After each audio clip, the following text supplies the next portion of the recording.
अध्याय 14 हमारे आसपास की आर्थिक गतिविधियां। प्रश्न उत्तर। कक्षा 6 विषय सामाजिक विज्ञान। महत्वपूर्ण प्रश्न। पहला, आर्थिक गतिविधियों को किस प्रकार वर्गीकृत किया जाता है? उत्तर। आर्थिक गतिविधियों को मुख्य रूप से 3 व्यापक समूहों में वर्गीकृत किया जाता है, जिन्हें आर्थिक क्षेत्र सेक्टर्स कहते हैं। प्राथमिक क्षेत्र, द्वितीयक क्षेत्र और तृतीयक क्षेत्र। प्रश्न 2, विभिन्न आर्थिक गतिविधियों को क्षेत्रकों सेक्टरों में समूहबद्ध करने का क्या आधार है? उत्तर। आर्थिक गतिविधियों को उनके समान लक्षणों या विशेषताओं के आधार पर समूहों में बांटा जाता है। उदाहरण के लिए, वे गतिविधियां जो सीधे प्रकृति पर निर्भर हैं, उन्हें एक समूह प्राथमिक में रखा जाता है, और जो विनिर्माण से जुड़ी हैं, उन्हें दूसरे समूह द्वितीयक में। प्रश्न 3, यह 3 क्षेत्र सेक्टर आपस में किस प्रकार संबंधित हैं? उत्तर। ये तीनों क्षेत्र आपस में गहराई से जुड़े हुए हैं और एक दूसरे पर निर्भर हैं। प्राकृतिक कच्चे माल को अंतिम उपयोगी उत्पाद में बदलने की प्रक्रिया इन तीनों क्षेत्रकों के सहयोग के बिना संभव नहीं है। उदाहरण के लिए, प्राथमिक क्षेत्र कच्चा माल देता है, द्वितीयक उसे संसाधित करता है और तृतीयक क्षेत्र इन दोनों को परिवहन और बैंकिंग जैसी सेवाएं प्रदान करता है। अगला प्रश्न, क्रियाकलाप और परियोजनाएं। पहला, प्राथमिक क्षेत्रक क्या है? यह द्वितीयक क्षेत्रक से किस प्रकार भिन्न है? 2 उदाहरण दीजिए। उत्तर। प्राथमिक क्षेत्रक, इसमें वे गतिविधियां शामिल हैं जहां लोग वस्तुओं के उत्पादन के लिए सीधे प्रकृति पर निर्भर रहते हैं।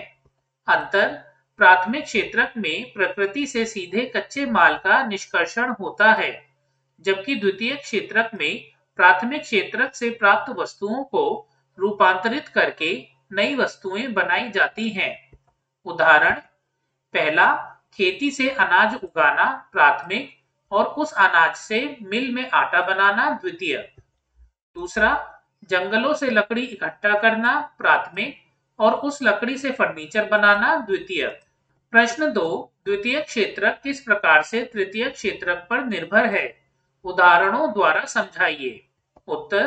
द्वितीयक क्षेत्रक कारखाने और निर्माण इकाइयां अपनी गतिविधियों के लिए तृतीयक क्षेत्रक सेवा क्षेत्रक पर निर्भर होता है। परिवहन, कारखानों में कच्चा माल लाने और तैयार माल को बाजार तक पहुंचाने के लिए ट्रक, रेल या अन्य वाहनों की आवश्यकता होती है। बैंकिंग और संचार, व्यवसाय चलाने के लिए धन, लोन और सूचनाओं के आदान प्रदान के लिए बैंक और फोन इंटरनेट की सेवाओं की जरूरत होती है।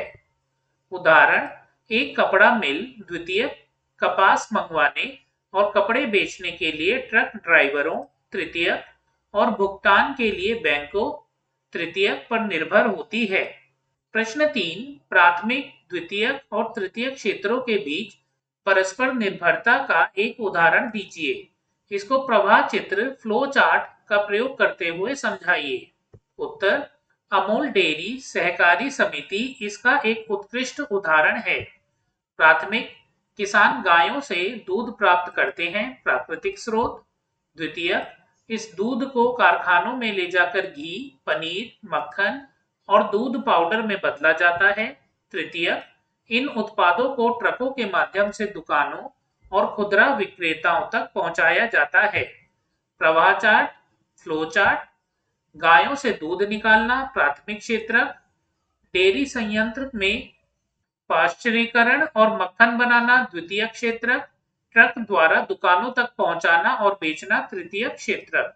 दोस्तों, इसी के साथ अध्याय 14 हमारे आसपास की आर्थिक गतिविधियां के सभी प्रश्नोत्तर यहाँ समाप्त होते हैं। अगर आपको वीडियो अच्छी लगे तो इसे लाइक और हाइप कीजिए और अपने दोस्तों के साथ इसे शेयर कीजिए। साथ ही चैनल को सब्सक्राइब करके बेल आइकन भी दबाइए ताकि नए वीडियोस के नोटिफिकेशन आपको मिलते रहें।